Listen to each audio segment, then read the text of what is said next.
Chers élèves, bonjour. Ravi de vous rencontrer dans cette nouvelle vidéo pour analyser le premier module du programme du français de tronc commun.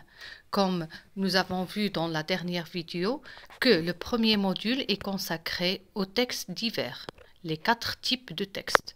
Et dans cette vidéo, on va analyser ensemble le premier type de texte, le texte narratif. Voici le texte que je vous propose comme étant un texte narratif. Ensemble, on va essayer de relever les caractéristiques du texte narratif.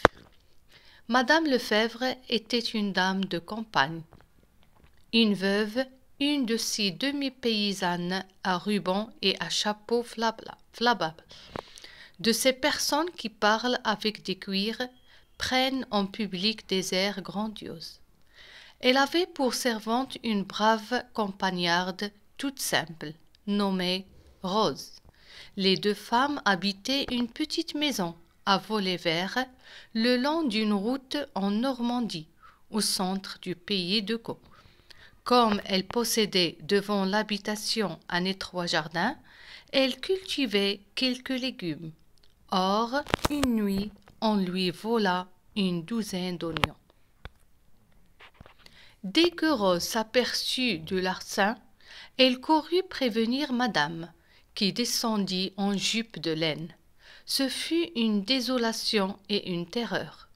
On avait volé madame Lefebvre, donc on volait dans le pays, puis on pouvait revenir.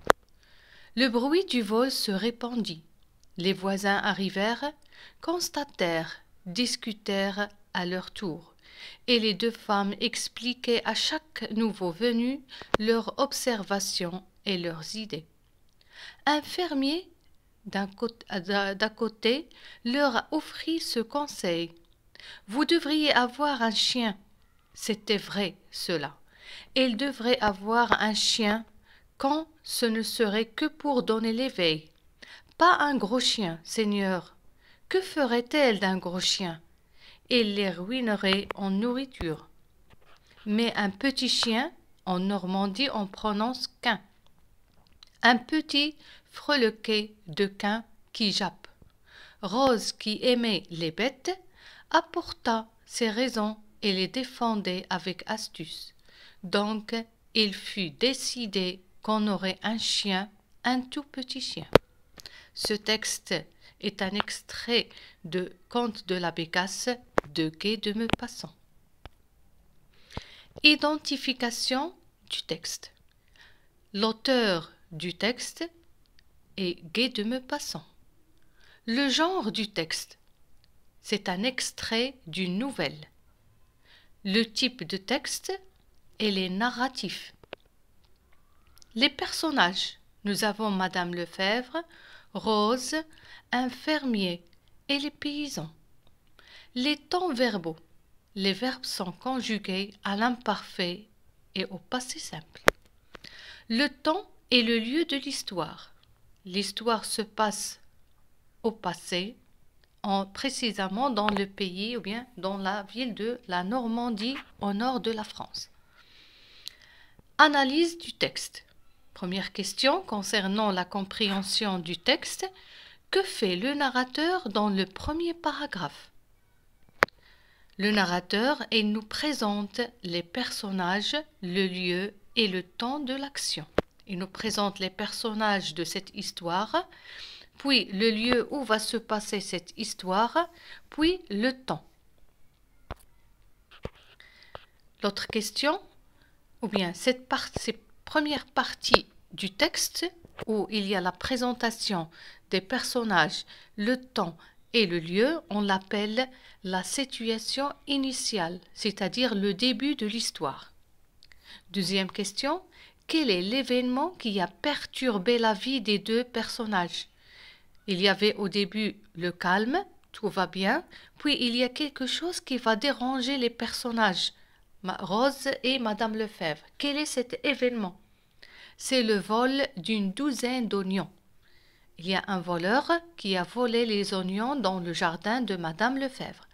Donc cette partie où il y a le problème, ou bien ce qu'on appelle la crise, on l'appelle l'élément perturbateur, c'est-à-dire un événement qui va changer ou bien qui va bouleverser les événements de l'histoire.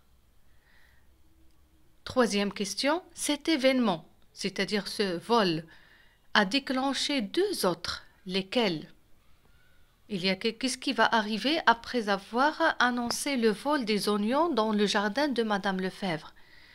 Les voisins arrivèrent, puis le deuxième, un fermier les conseilla d'avoir un chien. Ce qu'on appelle dans le texte narratif les péripéties, c'est-à-dire les actions qui vont venir après le problème. L'autre question, qu'est-ce qui a été décidé à la fin de l'histoire? Qu'est-ce qu'on a décidé de faire? Les deux femmes décident d'avoir un petit chien. Bien sûr, après que le fermier a donné le conseil qu'ils doivent acheter un chien, les deux femmes, c'est-à-dire Rose et Madame Lefèvre, ont décidé d'acheter un petit chien. C'est par cet événement que se termine l'histoire. Donc, puisque c'est la fin de l'histoire, cette partie, on l'appelle la situation finale. Pour le cadre syntaxique concernant la grammaire, la conjugaison, l'orthographe, etc., quels sont les temps verbaux dominants relevés dans ce récit?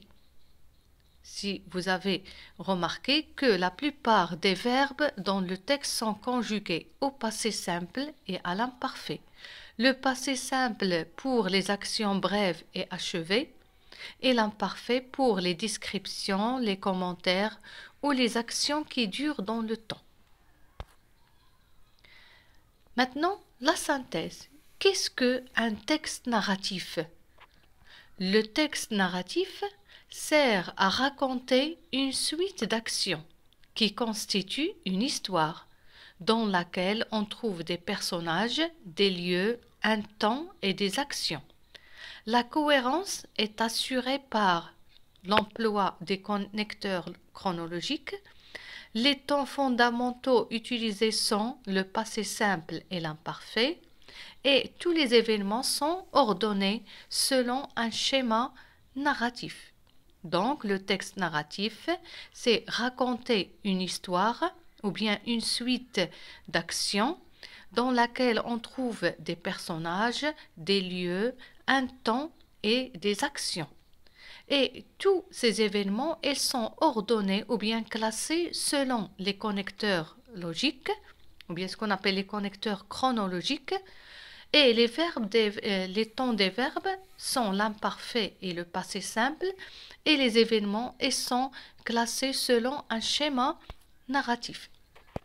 Pour le schéma narratif, il comporte 4 éléments, ou bien il y a 4 étapes du schéma narratif. Le début de l'histoire, on l'appelle une situation initiale, c'est-à-dire on informe sur le moment, le lieu de l'action et présenter les personnages. C'est-à-dire quand on a une histoire, on ne peut pas commencer l'histoire par le problème ou bien par la fin. On doit d'abord présenter le personnage, le lieu et le temps de l'histoire. Puis après viendra l'élément perturbateur, c'est-à-dire un fait imprévu qui rompt l'équilibre de la situation initiale. C'est-à-dire il y a quelque chose qui va arriver, c'est la crise ou bien le problème ou bien l'élément perturbateur. Donc puisqu'on a un problème, qu'est-ce qu'il faut faire? Il faut trouver une solution. Bien sûr, on ne peut pas trouver la solution directement. Il faut une suite d'actions pour trouver la solution. C'est ce qu'on appelle les péripéties, c'est-à-dire l'ensemble des événements imprévus qui interviennent dans la vie d'un héros de roman ou de théâtre. Donc, après avoir trouvé la solution, on arrive à la fin de l'histoire qui se termine par ce qu'on appelle la situation finale. C'est-à-dire, on retrouve l'équilibre, ça veut dire le retour à la situation initiale.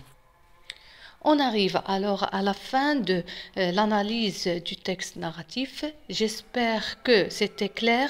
Merci pour votre attention et à bientôt.